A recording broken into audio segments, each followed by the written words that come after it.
फसल की उत्पादन लागत को कम करना एक चुनौती है। वैज्ञानिक इसके लिए नित नए प्रयोग कर रहे हैं। वर्तमान समय में एक पद्धति प्रचलन में है जिसे कहा जाता है बिना जुताई के बुआई की पद्धति। आइए सरसों अनुसंधान निदेशालय के प्रधान वैज्ञानिक डॉक्टर रामस्वरूप जाट से जानते हैं इसके बारे में। किसान भाइयों, आज हम आपको सरसों की बुआई की नई पद्धति के बारे में बताएंगे। जैसा कि आपने देखा होगा कि जो पारंपरिक बुआई का तरीका है उसमें हम 5-6 बार कल्टीवेटर लगाते हैं, फिर पाटा लगाते हैं और उसके बाद बुआई करते हैं। लेकिन एक नई ऐसी पद्धति है जिसमें आप बिना जुताई के भी सरसों की बुआई कर सकते हैं। आप ये खेत देख सकते हैं, इसमें बिना जुताई के हमने बुआई से पहले कोई जुताई नहीं करी है। ये मक्का खड़ी थी, मक्का को काट लिया, उसके बाद में सीधा सरसों की बुआई किया। इसके लिए एक मशीन आती है जिसको जीरो टिल बोलते हैं और उस मशीन के द्वारा आप सीधे खेत में बुआई कर सकते हैं। आपको बीज दर उतनी ही रखनी है, लेकिन जो भी खाद वगैरह फर्टिलाइज़र वगैरह देना है वो आप बुआई की मशीन में डाल के और एक ही साथ में बुआई कर सकते हैं बीज के साथ। तो आपको इसमें बहुत सारे फ़ायदे हैं। पहला फ़ायदा तो ये है कि आपकी जो बार बार जुताई करने से मिट्टी का जो ऑर्गेनिक कार्बनिक पदार्थ उड़ जाता है उसकी बचत होगी। आपका वो कार्बनिक पदार्थ उड़ेगा नहीं और आपकी मिट्टी की उर्वरता क्षमता बढ़ेगी। दूसरा फ़ायदा ये है कि इसमें पानी, जो ज़मीन का पानी है, मिट्टी में पानी होता है, वो कम उड़ता है। उसका कारण ये है कि आप जो ये मक्का के ये डंठल और पत्ते देख रहे हैं, ये आपकी खेत की जो ऊपरी सतह है उसके ऊपर परत का काम करते हैं। ये पानी को उड़ने नहीं देंगे। और तीसरा फ़ायदा ये है कि आपकी मिट्टी में जो भी जीवाणु है उनका कोई भी नुकसान नहीं होगा, वो मरेंगे नहीं।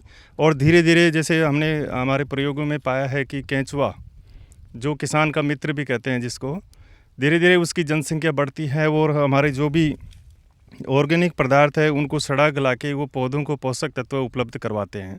इस तरह से इस प्रकार के और भी बहुत सारे जीवाणु हैं जो पोषक तत्वों को, जो ऑर्गेनिक कार्बन है उसको कन्वर्ट करके पोषक तत्व के रूप में पौधे को पोषण करते हैं। और इसके बहुत सारे फ़ायदे हैं। अगर कम जुताई होगी तो आपको लागत कम आएगी, उससे आपका प्रॉफिट मार्जिन बढ़ेगा, आपकी जो लाभ है वो ज़्यादा होगा। फिर आपके पर्यावरण को नुकसान नहीं होगा, क्योंकि अधिक डीजल का प्रयोग होगा तो अधिक वातावरण में कार्बन डाइऑक्साइड या कार्बन मोनोऑक्साइड का उत्सर्जन कम होगा, उससे आपका वातावरण का नुकसान होता है वो नहीं हो पाएगा। और सबसे बढ़िया है कि जैसे मान लीजिए कि कई बार क्या होता है कि अभी जैसे इसी सीज़न में आप देख लीजिए, बरसात आपकी चली गई और हमारे पास कई बार होता है कि ट्रैक्टर उपलब्ध नहीं हो पाता या और सारी कोई चीज़, बीज नहीं मिल पाया, तो आपका खेत धीरे धीरे सूखने लगता है। अगर आपने जैसे खेत को जोता नहीं है तो आपकी नमी उसके अंदर संरक्षित रहेगी, सुरक्षित रहेगी। आप 2-3 दिन बाद भी सीधा खेत में बीज की बुआई कर सकते हैं इस जीरो टिल मशीन के द्वारा। तो ये भी एक फ़ायदा है कि आपको समय, अगर आगे पीछे कहीं कोई चीज़ नहीं मिल पा रही है तो भी आपको नुकसान नहीं होगा। जो हम पारंपरिक जुताई करते हैं उसमें 5-6 बार खेत को खोलते हैं, फिर उसका पाटा लगाते हैं, तो उससे नमी निकल जाती है और उससे फिर आपकी बुआई में दिक्कत होगी, आपका जर्मिनेशन कम होगा। तो ये नुकसान इस तरह की खेती में आपको नहीं होगा।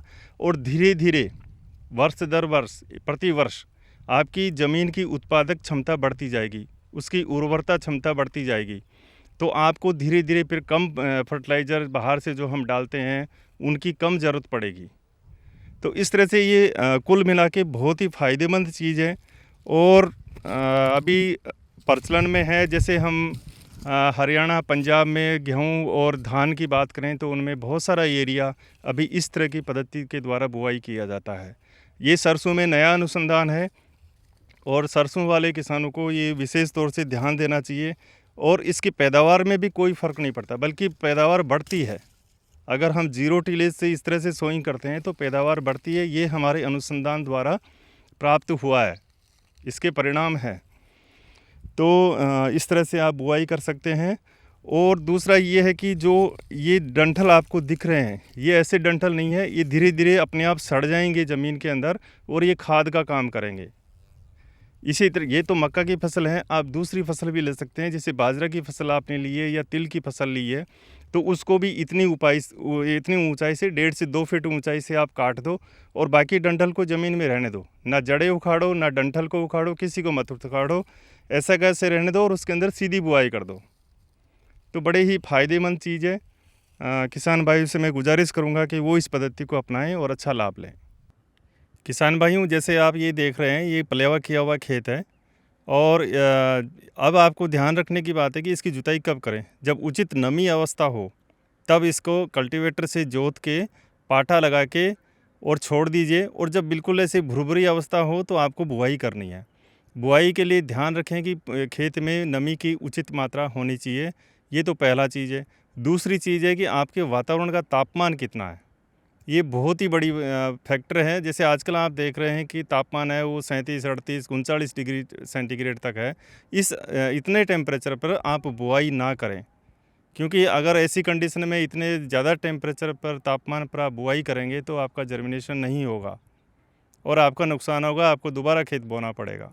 तो आप ध्यान रखें कि खेत में नमी भी हो और जो तापमान है वो 32 से 33 डिग्री सेंटीग्रेड पर आ जाए दिन का तापमान, और रात का तापमान 15 से 20 डिग्री सेंटीग्रेड हो, तो उसी टाइम आप इसकी बुआई करें। अगर आपको किसी परिस्थितिवश ज़्यादा तापमान में बुआई करने की ज़रूरत पड़े तो आप ध्यान रखें कि आप शाम के समय बुआई करें, और फिर रात को जैसे ओस पड़ेगी तो उसमें नमी रहेगी खेत के अंदर, उस अवस्था में आप शाम को बुआई करें। और दूसरा ये ध्यान रखें कि अगर आपको ज़्यादा टेम्परेचर पर बुआई करनी है तो आप 20% ज़्यादा बीज दर रखें, क्योंकि बहुत सारा बीज है जो अंकुरित नहीं होगा, उगेगा नहीं, तो उससे आपकी फसल को जो पौधे हैं वो कम नहीं होंगे। तो 20% ज़्यादा आप बीज दर रख के चलें। अगर नॉर्मल कंडीशंस हैं तो आपको जो बताया गया है उतना ही बीज डालें। ये विशेष ध्यान रखने वाली बात है कि आपको खेत को तैयार करके बुआई के समय दिन का तापमान और खेत की नमी, इन दो विशेष बातों का ध्यान रखें। फर्टिकम सीड ड्रिल का प्रयोग करना है। फर्टिकम सीड ड्रिल का मतलब जिसमें आप फर्टिलाइज़र भी डाल सकते हो और बीज भी डाल सकते हो, तो दोनों चीज़ साथ में डालना है, लाइन में बुआई करनी है। इस चीज़ का विशेष ध्यान रखें। फर्टिकम सीड ड्रिल का प्रयोग करें और लाइन में बुआई करें। और जैसे हम ये देखते हैं कि बीज को कितना गहरा डालें। आपका बीज ज़मीन के अंदर मिट्टी से 2 से 2.5 सेंटीमीटर गहरा होना चाहिए, यानी बीज के ऊपर 2 से 2.5 इंच मिट्टी होनी चाहिए। ये विशेष ध्यान रखें। आज की कड़ी में हमने जाना किस्मों के चयन, बीजों की बुआई और उर्वरक प्रबंध के बारे में। आगे आने वाली कड़ियों में लेंगे और भी बहुत सी महत्वपूर्ण जानकारी। तब तक के लिए स्वीकार कीजिए हमारा नमस्कार।